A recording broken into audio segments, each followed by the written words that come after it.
we're going to go into the history of the Jews. So, ma'am, you say you're Jewish, correct? So now, when we look at the...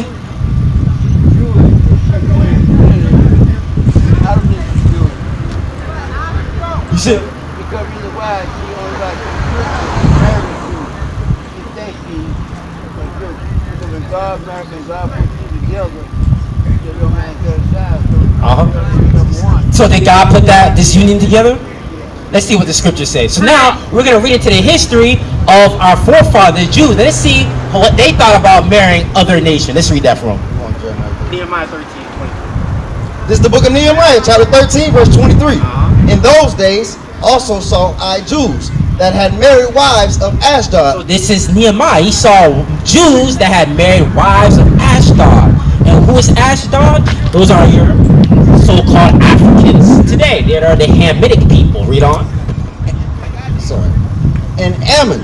And Ammon. So who is Ammon? Ammon is the so-called Japanese. So there were Jews that married wives of Ashdod, Ham, wives of Ammon, your so-called Japanese today. Read on. And of Moab.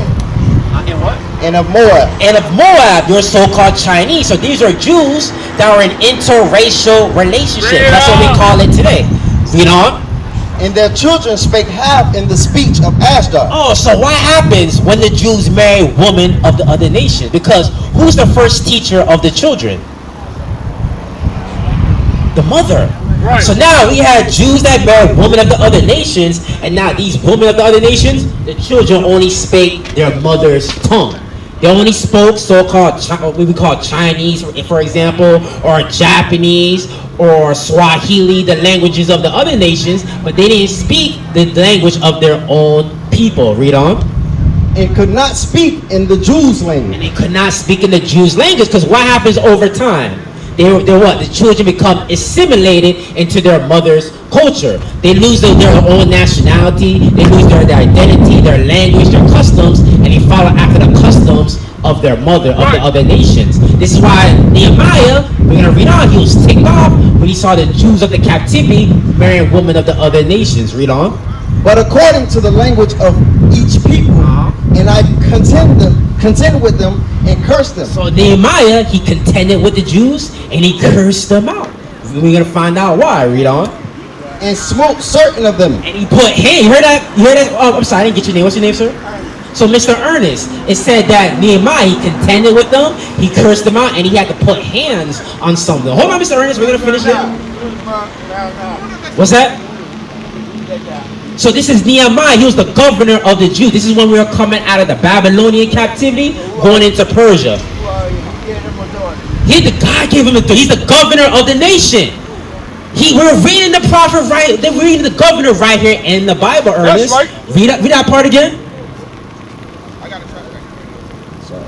Verse 25. And I contended with them and cursed them and smote certain of them and plucked off their hair and made them swear by God, saying, you shall not give your daughters unto their sons, nor take their daughters unto your sons. Nor take their daughters, meaning what? The daughters of the other nations?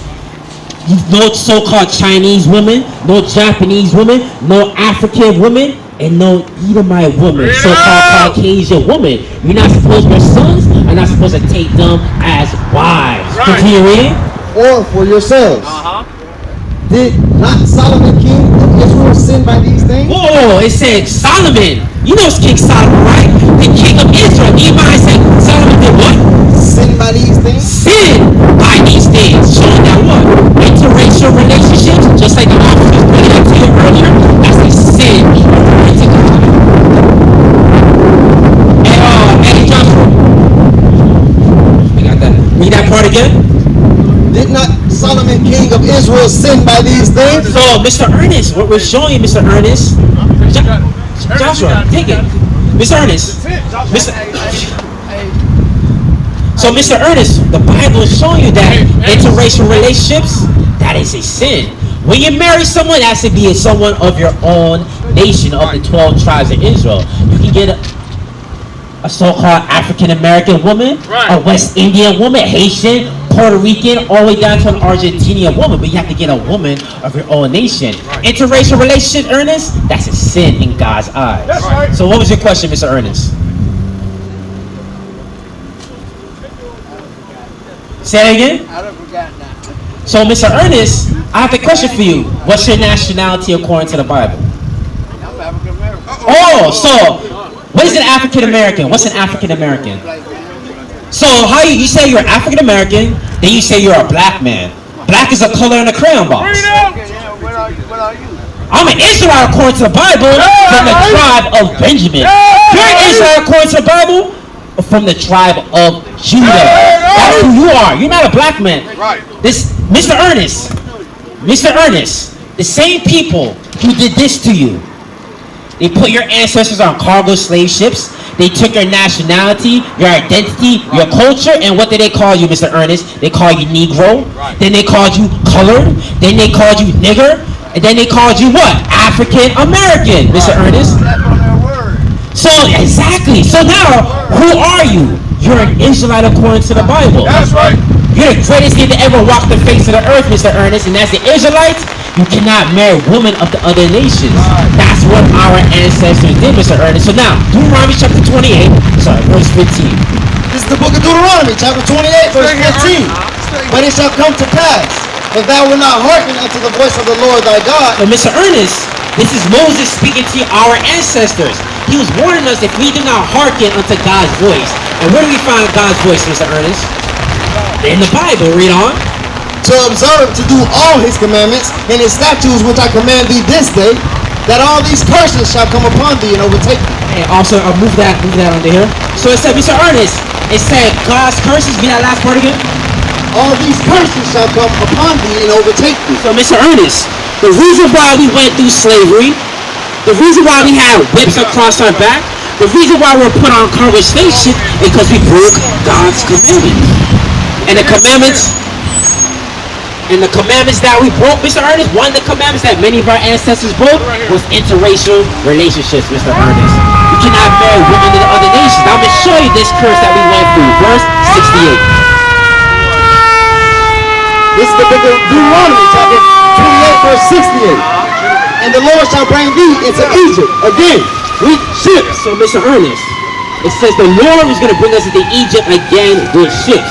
So, are you familiar with Bible history? So, what were the children of Israel doing in Egypt? What were the children of Israel doing when they were in Egypt? Because Moses had to go to Pharaoh and say, let my people go. Why was that? Pharaoh was still been slaves. Yes, they were slaves, Mr. Ernest. So now, when Moses said to the children of Israel, you're going to go back into Egypt again, what is he saying? You're going to go back into what again? You just said it. Slavery. But now, Mr. Ernest, what kind of slavery are the children of Israel going to go into? Yes, I'm going to show you, Mr. Ernest, that Bible prophecy lines up with their history, Mr. Ernest. Check this out. Continue reading. And the Lord shall bring thee into Egypt again with ships. So, Mr. Ernest, it says, read that again, Mr. Ernest. And the Lord shall bring thee into Egypt again with ships. So, Mr. Ernest, it says you're going to go into Egypt, meaning slavery again, but with what mode of transportation? Ships. So now, Mr. Ernest, I want you to look at this sign right here. Did this happen in our history, Mr. Ernest?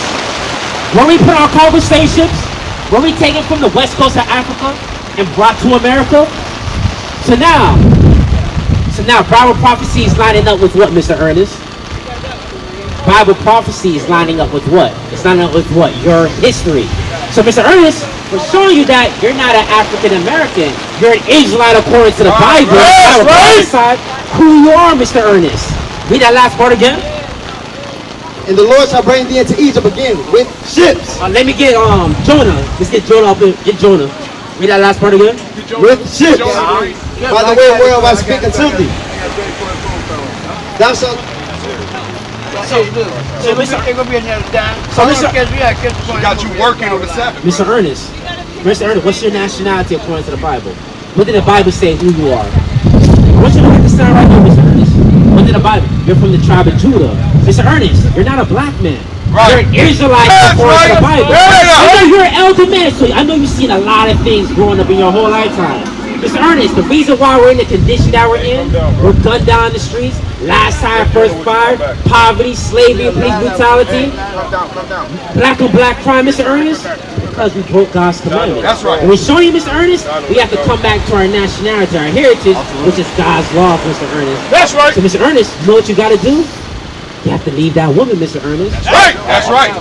You have to get a woman of the 12 tribes, Mr. Ernest. That's what you got to do, or you can face judgment for that, Mr. Ernest. I don't drive mine, it don't work right. They work right. You just got to find the right one. She is the Ain't no right synagogue one. of Satan. So, Mr. Ernest, you got to keep the commandments. You have to marry your own people, Mr. Ernest. What is the nation?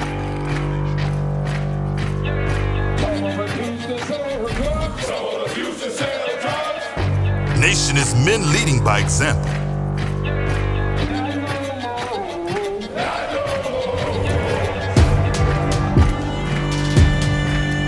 Nation is family.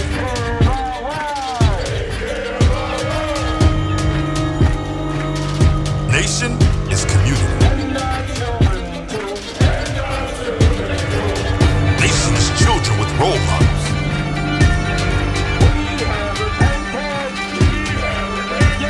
Nation is unity.